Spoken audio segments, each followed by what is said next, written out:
Without organic content, without, our client creating good content, we're not going to be able to do much on our end, to be honest. I'll give you a couple examples of really good ads, really good campaigns. What would work for a roofing company today? I'd say it can be very powerful, but you're going to have good video content or it's just going to be impossible. Contractors paying thousands and thousands of dollars to someone to do it for them with no results, where it's free and you can actually do it yourself. The biggest thing with Facebook advertising is telling Facebook what you want.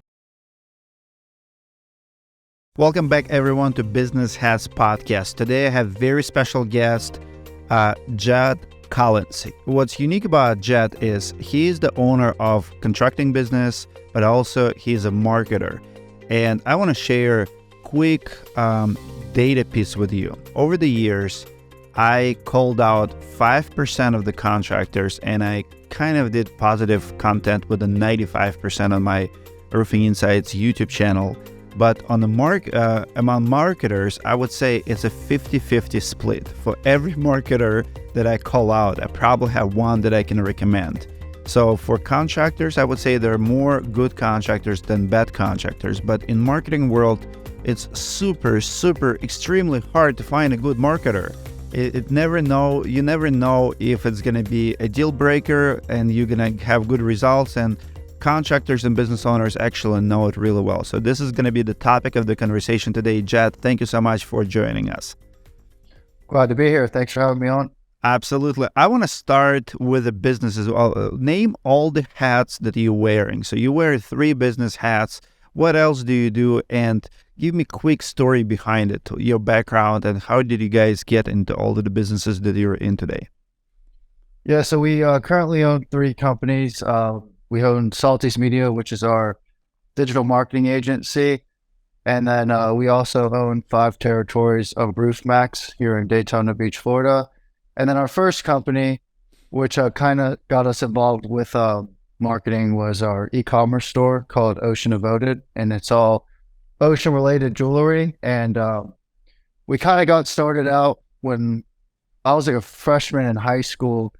And that's when Instagram organically would do really well if you were starting out early. So my older brother, Jordan, he created an Instagram account called Ocean Magazine. And he basically, just through posting and connections with photographers and videographers, basically grew the Ocean Magazine Instagram account to around 700,000 followers on Instagram. And then we basically used that account to create other accounts related to ocean. So we created Sharks Daily, White Sharks Daily, Wow, Nature's Gnarly, a company called, or Instagram called Wild Animalia.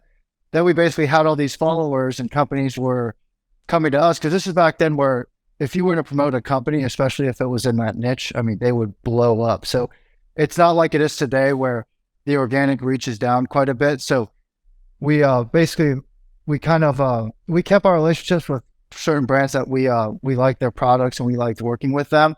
But then we're like, why don't we create a company around our following? So we created Ocean Devoted, and it was all ocean jewelry.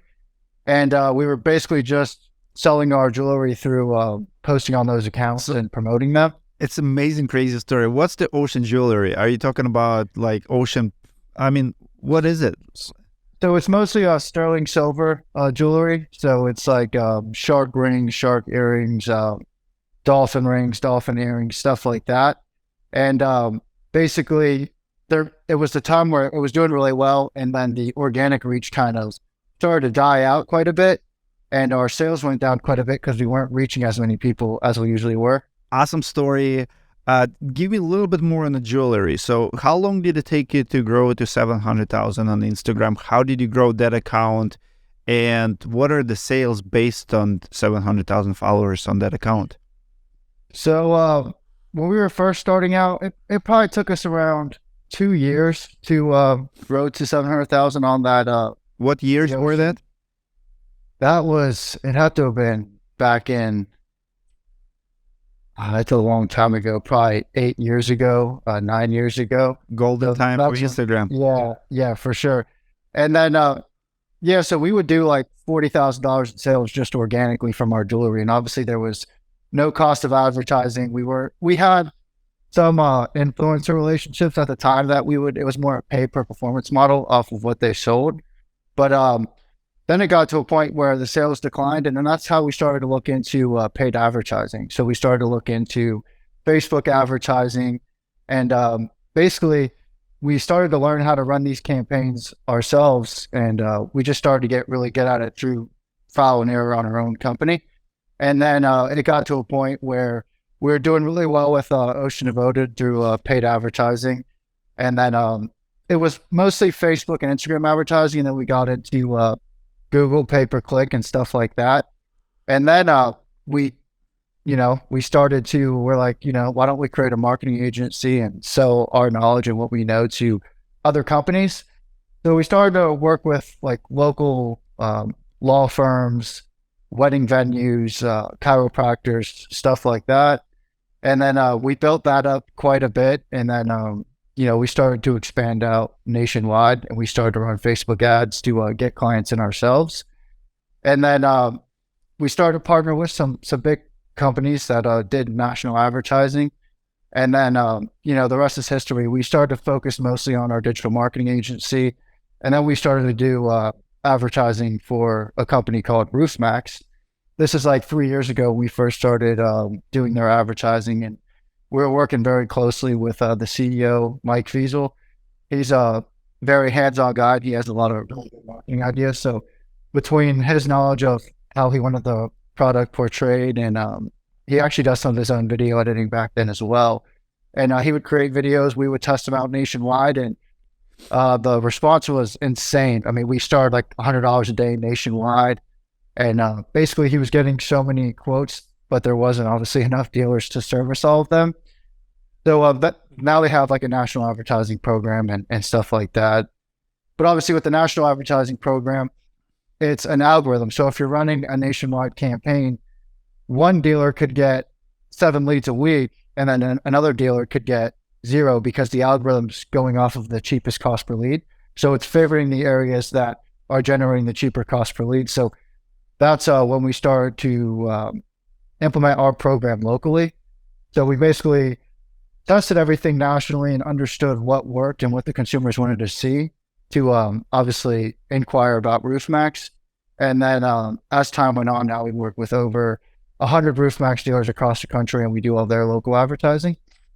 But the beauty of it is before we ever put an asset or creative into their campaign, we test everything nationwide before we add those creatives. So it's basically, it's kind of proven marketing. Obviously not every area performs the same. And with a product like RoofMax, it's new technology. So there's a lot of education that goes involved. I mean, you can't, for a new territory, you can't jump in there and expect great results right away. I mean, it's new technology. People are going to think, is this too good to be true? They're going to be skeptical on it. But then we have dealers who have been with us for around 3 years. And as time goes on, their lead flow has increased, and they also see a lot better quality leads because people have seen them, for years now, and they've done their research on the product. So with RoofMax, it's definitely an educational battle. Love it. Is that how you also got in the RoofMax? So you've been working with them as an advertiser, and there you decided to buy into franchises?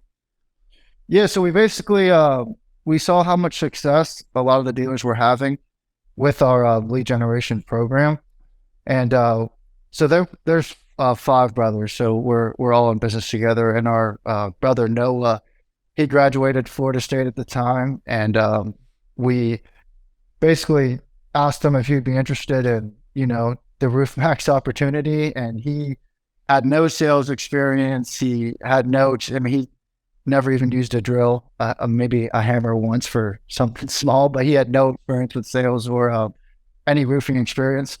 We basically just started with one territory and just advertised it and threw a bunch of leads at him and told him to go figure it out. And that's what he did. And in our first year as a RoofMax dealer, we did around 7 totes, which is considerably good for a first year dealer. So we're very successful. Granted, we had an edge coming into it because we do all the advertising and we understand how to generate the lead. So that wasn't a problem.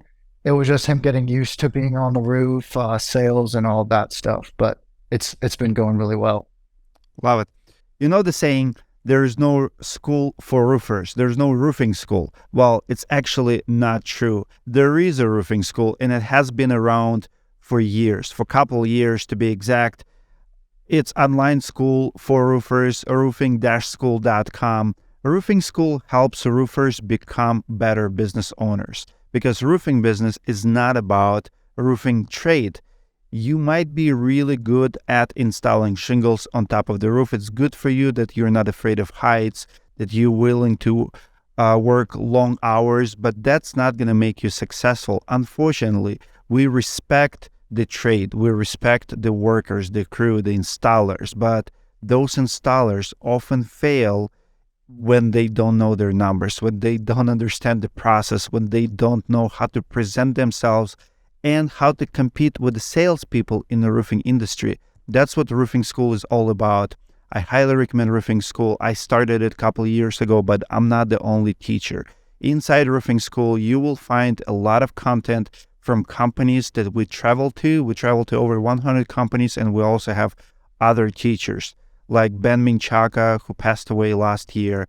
Becca Switzer will teach you recruiting, and few others amazing speakers and trainers who will help you understand how to be successful in this game we call business. Because it doesn't matter how good you are with your hands, with your hammer, how fast you install those shingles. If you don't understand accounting, if you don't understand sales, administration, you will for sure fail and become part of the statistics.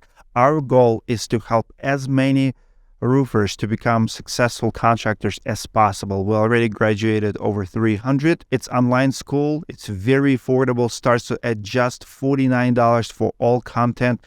We will help you with the forms, contracts, and at higher packages at $399 a month, we will create marketing materials for you. Unlimited graphic design will help you with flyers, vehicle wraps, yard signs, anything you need to be successful at the sale, at the door, and in your office. Sign up for roofing school today, and I will see you inside. Question for you. Have you ever ran a free giveaway as a campaign, like free roof giveaway or free something? We haven't tested that. We've definitely thought about testing something similar to that, but no, we haven't done anything like that yet, but I'm sure we will. I want to call someone out publicly. Last week, I fired marketer at one of our clients. So this company, the name of the company is Drive Social Now. And I went through like 28-minute debate with them.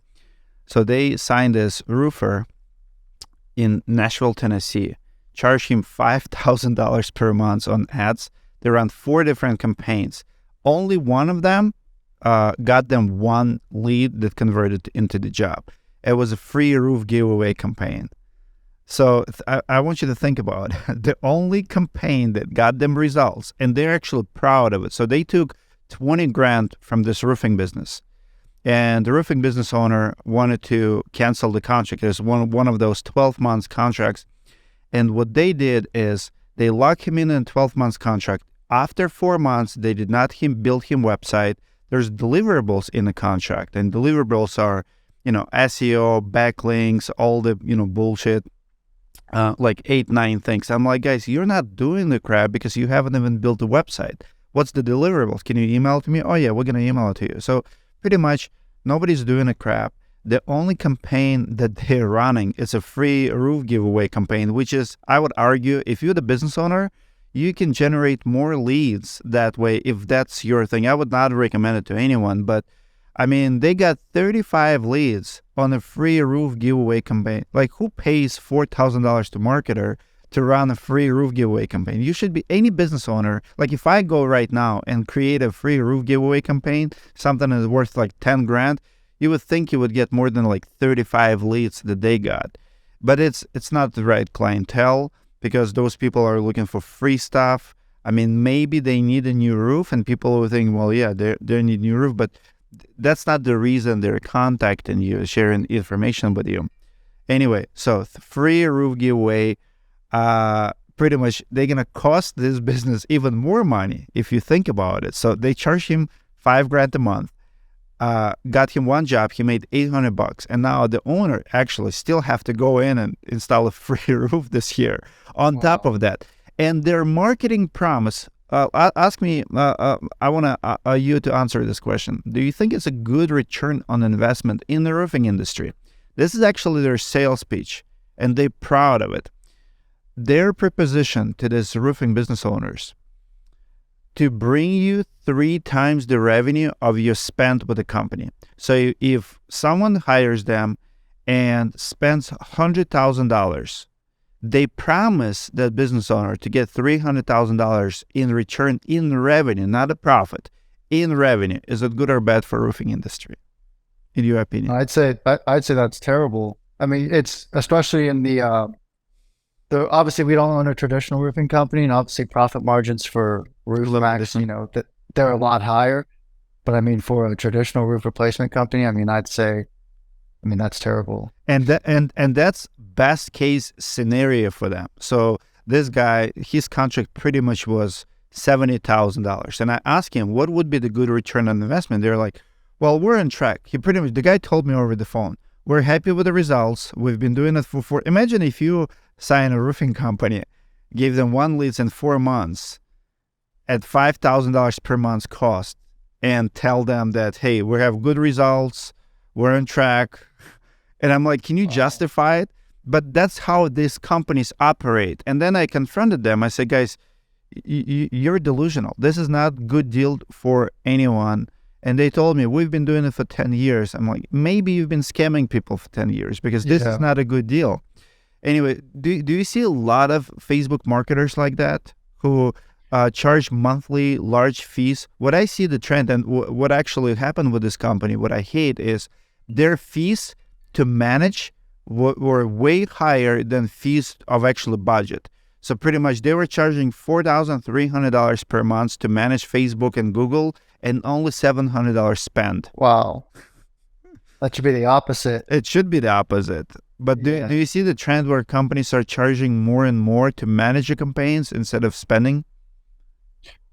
Yeah, for sure. I definitely see, outrageous service fees, because they'll kind of lump a lot of stuff together and make it sound like they're doing a lot. But at the end of the day, all you really want to see is like, what is this company bringing me? So obviously there's the branding aspect of it, but I see a lot of roofing companies that run ads that don't really make sense. Like I see that all the time. Like you qualify for a free roof and stuff like that, and you're using ad spend money to promote a free roof. So it doesn't really make sense. So when you're advertising, if you want to, in my opinion, do it the right way, you don't want to give away a free roof. You basically just want to, you want to run an ad showcasing your work. You want to show. Let's talk about what works. Give me a couple examples of really good ads, really good campaigns. What would work for a roofing company today? So definitely Google search still works really well. So one of the main things that we don't see often that is very important is the landing page. So I see a lot of roofing companies that either use Facebook lead forms, and Facebook lead forms are like those pre-populated forms that you can just submit real quick on Facebook. And those usually drive really low quality leads because you can submit those in like 2 seconds. So you want to drive most of your traffic to a landing page, and you obviously want the landing page to load quick. You want it to be optimized on mobile, and you really want to be kind of clear. You want to basically just showcase your roofing company and what you've done. You want to show like your partnerships. Like for example, if you're a directory roofing contractor, I see all the single manufacturers, like there's certain tiers to it. So you can showcase all that stuff, having your video testimonials on the landing page, and basically just as much social proof as possible. And then obviously being clear about what it is you offer, if you do repairs, if you just do replacements. So I'd say, Facebook definitely works well. Google search definitely works well. YouTube works well. But if your post-click experience, which is like your website or your landing page, isn't optimized, you're probably not going to convert very well. So they can all work as long as, everything's in place to get them to convert well. And then also focusing on retargeting as well. So say someone goes to your landing page and they do some research, they might not be interested in, say, a new roof right away. you definitely want to retarget them and continue to educate them down the road. And you also don't always want to go directly for the lead. So you might want to educate the consumers just on, letting them know that you know what you're talking about. So you could run an ad saying, you know, certain questions to ask a roofing contractor before hiring. And you could send them to like a blog post, or you could use like a Facebook instant experience to educate them. And then you can continue to retarget those people as well. So definitely, especially when you're starting out, like your cold traffic, you probably want to educate a lot of the consumers on, good tips about hiring the right roofing contractor, signs that you might need a new roof, the importance of roof maintenance and stuff like that. It's obviously giving them value first before directly going in for their information, if that makes sense. Love it. You are one of the very few people who actually understands YouTube ads.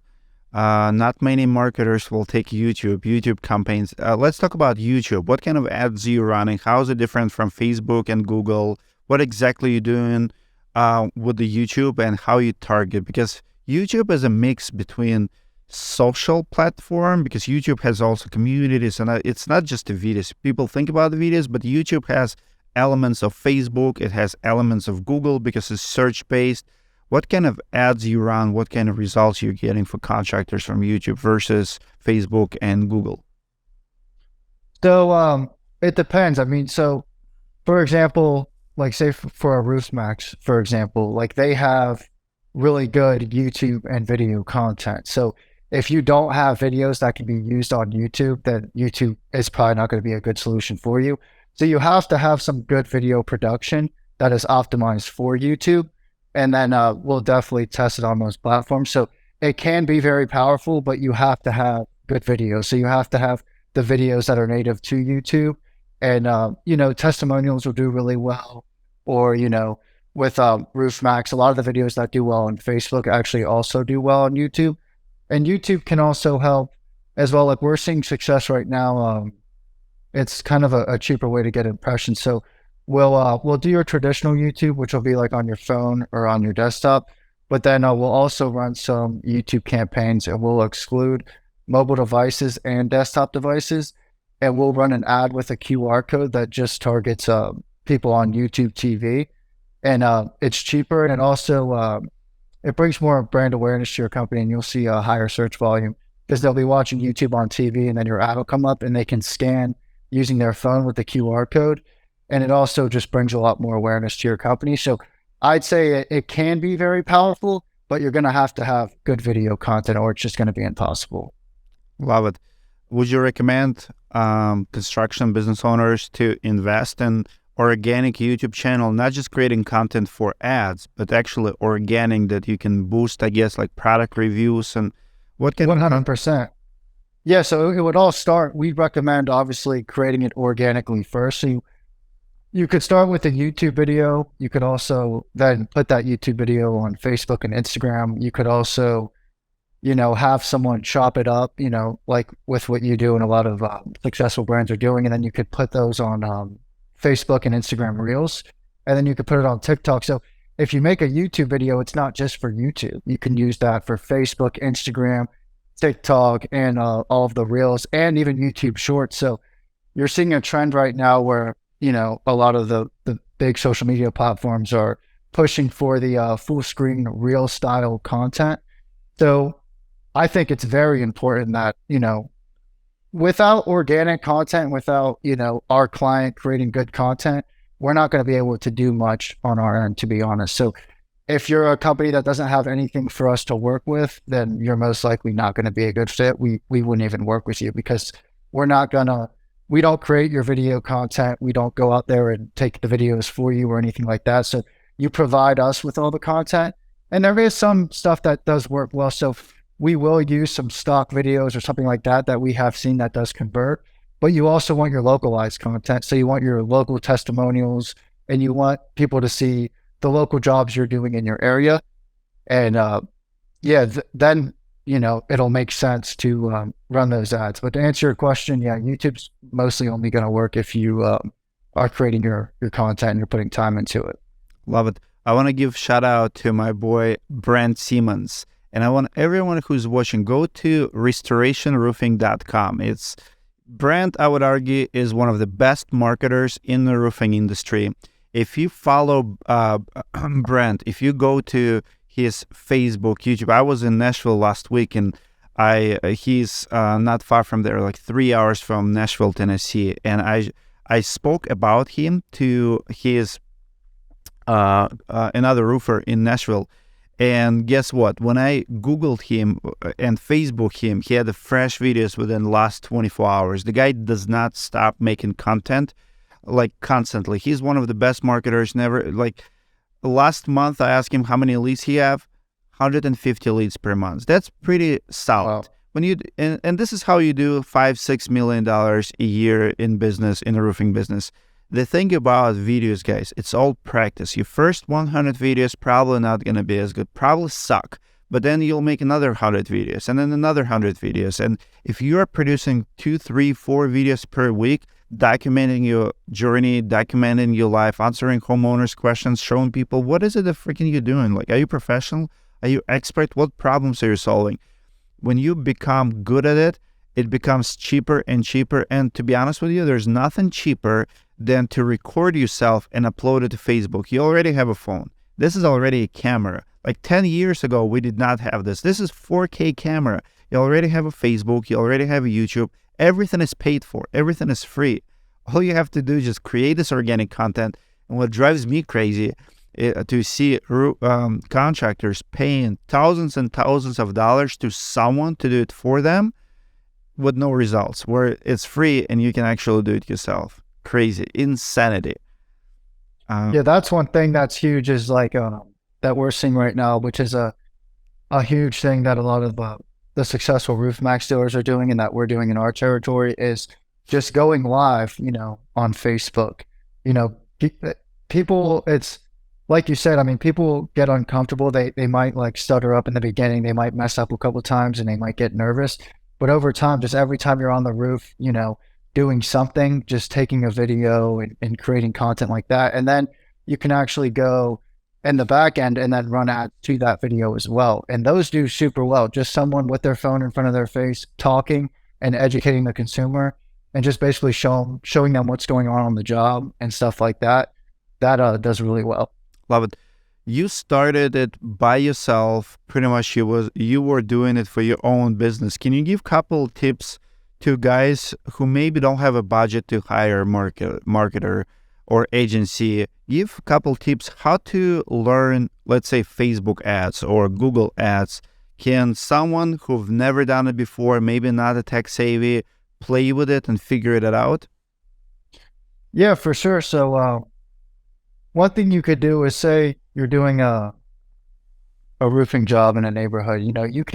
It's easy enough to post, say, a live video, and then you can boost it, and maybe you could do like, a mile radius around that neighborhood, and it'll kind of get you, so we don't recommend boosting posts for like the best results, obviously, but it definitely still does help, get your name out there, and it's easy enough to do. I mean, you can do it like, I think as low as $5 a day.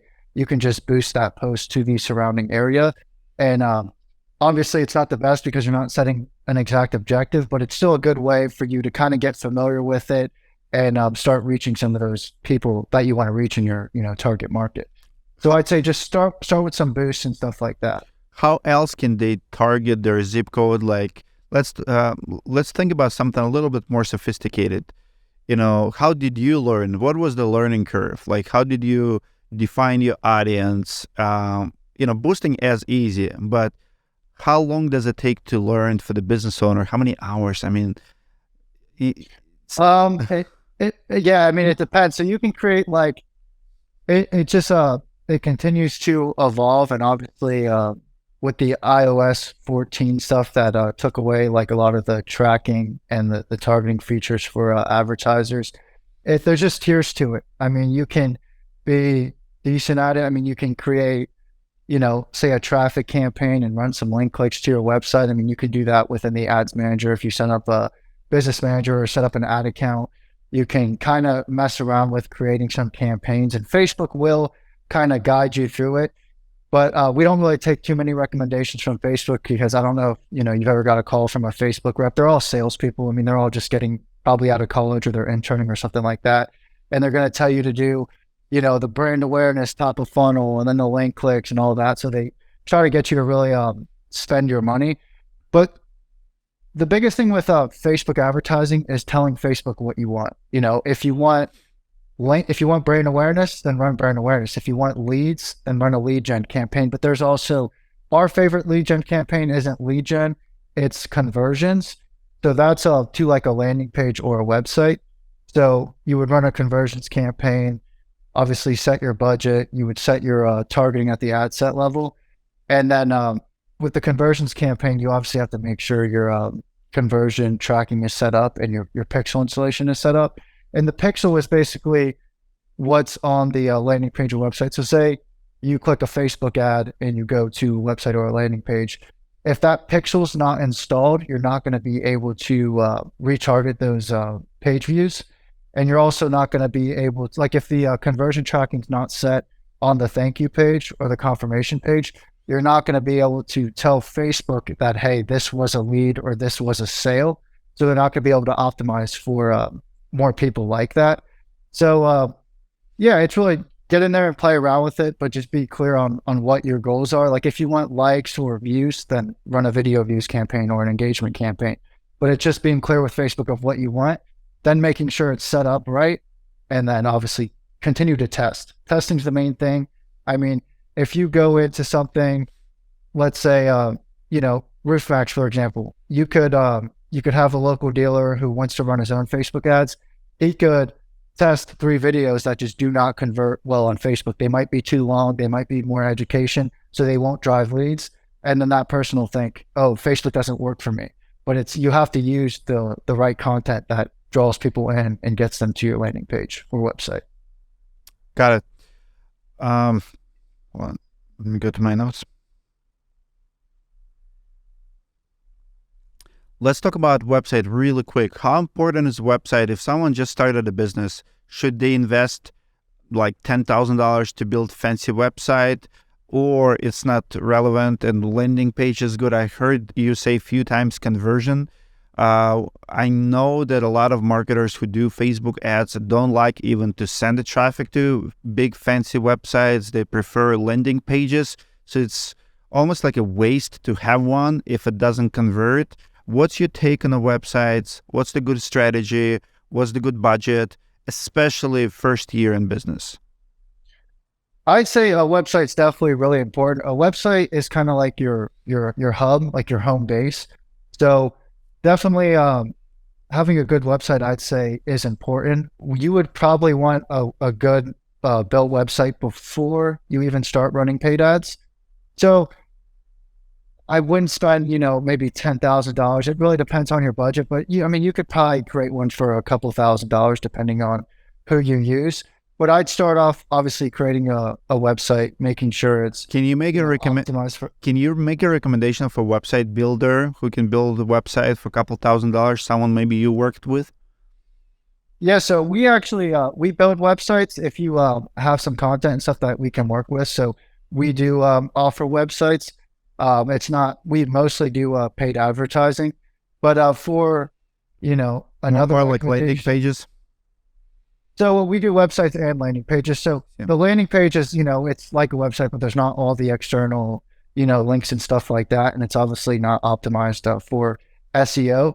But if the website's important because say someone sees, your, for example, a roofing company, sees your ad on Facebook, they're most likely going to go type your roofing name in, and then they're going to hopefully see your GMB. So it's very important that you have a Google My Business because then they're going to be able to see your reviews, your services and stuff like that. And then they'll also most likely go to your website. So, having your services and everything like that, the areas you serve and everything optimized for SEO, for like the organic stuff is going to be very important. And then, you can also to say someone lands on your website, you can retarget them, on Facebook, for example, or YouTube, and then take them to a landing page. So I'd say, yeah, having a website is definitely probably step number 1. And then obviously also having a Google My Business. So I see a lot of big companies in the home service space they're very big companies, but they only have like 10 reviews on their Google My Business. So GMV is very important because usually if you're looking for a service, you're definitely going to look at the reviews and you're most likely going to go with the company that has, the most reviews and that people are obviously raving about. Got it. Google is the biggest advertiser in the world. Facebook is right behind them, second largest. They compete with each other all the time. How the place is changing, like marketplace for marketers? What do you see is happening with two platforms? How they compete for attention? How they compete for businesses? What kind of tools they offer? Where do you see it's going, like in the next few years? I know Facebook changed a lot in the last couple of years, so it's very hard to grow business pages organically. Google also created Google Guarantee and a few other products. Yeah. So how do you see changes like in competition between each other? Where would you spend more money, Facebook or Google? And where do you see the future is? So I think obviously the future is going to continue to, for advertising, is going to continue to go more digital. So obviously there's some problems right now in the space with Apple. They're basically trying to eliminate a lot of the tracking that is useful to both Google and Facebook. So there is it's basically you have to continue to adapt and you have to use tools like UTM parameters and call tracking and stuff like that, because now it's not going to be 100% accurate. So if you run a Facebook campaign, they're basically going to tell you the conversions that they think this campaign got. They're kind of it's an educated guess basically. So it's what they think happened, and it's not as accurate as it was, say, 3-4 years ago. So using something like UTM parameters is going to be very helpful, because then those pull through the URL. So you'll be able to look into your CRM as long as you're capturing those hidden fields, and you'll be able to compare what is Facebook reporting and then, what are my UTMs, which are going to be accurate. Like one ad could track 5 leads, but it could really be like 5 towards the other ad. It's just an error in their tracking. So really making sure that your tracking is set in place. But yeah, to answer your question, I mean, the future of it, I mean, it should continue to grow, obviously, but you have to adapt to the privacy changes and tracking changes and stuff like that that's going in the space. So you have to continue to educate yourselves, on what's changing and how you can adapt. But it still is very powerful. But I'd say right now, content is more important than ever. So you have to capture people's attention. You have to be creative with your ads. And you have to do a good job of kind of being different from what everyone else is doing around you. Love it. Pictures or videos for best results for contractors? I'd say videos for sure. So what's the perfect length? We see a lot of success between 30 and 60 seconds, on Facebook and YouTube. Obviously, we see longer videos do well. Primarily, though, we recommend anywhere from 30 to 60 seconds. Got it. What's your take on Reels? How Reels are changing the game? Do you promote a lot of Reels in ads, or is it like, do you see algorithm pushing Reels more than other Facebook watch videos and stuff? For sure, yeah. So Reels are definitely being pushed the most right now on Facebook, and that's basically Facebook and Instagram. That's basically their way of trying to keep up with TikTok. They're basically seeing, how many users love TikTok because of the experience. So that was their way of basically, seeing what worked and what's working for TikTok. And now they're also pushing their own real platform quite a bit. And now you're also seeing YouTube doing it with the shorts as well, the YouTube shorts. So yeah, and it's cheaper right now. So if you just target like the reel and story placements on Facebook, your impressions will be cheaper. But then again, you can only do that if you have content. So you have to have, the real style content that the advertisers can use. And then that's a really good video to use because you'll get cheaper impressions and it also converts really well. Love it. Jett, thank you so much for your time, guys. I really expect some engagement on this video. Please comment below how much you paying for Facebook ads, Google ads. If you have any questions, Jett, can have your commitment to comment, to check comments and answer questions maybe? Yeah, perfect. for sure. Guys, comment away. I want to have this conversation because the ratio of 50-50 between bad guys and good guys is not acceptable. I want to see the rise of good marketers who understands the game, because it's not acceptable how many marketing dollars are wasted. You guys are working too hard not to understand where your dollars, hard-earned dollars, are going to. It's not acceptable to pay someone $4,000 or $5,000 a month to manage $800 to get few leads in return. You have to be smarter with your money. You have to learn it. You cannot be foreigner. One of the reasons you heard it from Jett that RoofMax was successful because Mike Fiesel actually was involved. He was creating videos. He was hands-on business owner, and it worked. RoofMax is a huge success because they understood the marketing game and they partner up with the right people. You can do the same thing, but you cannot just blindly throw money at the problem. Trust any marketer who make you, nice promise. You have to be smart, educate yourself. Comment below what you think. If this podcast brought any value to you, make sure you like it and subscribe, and I'll see you guys in the next video.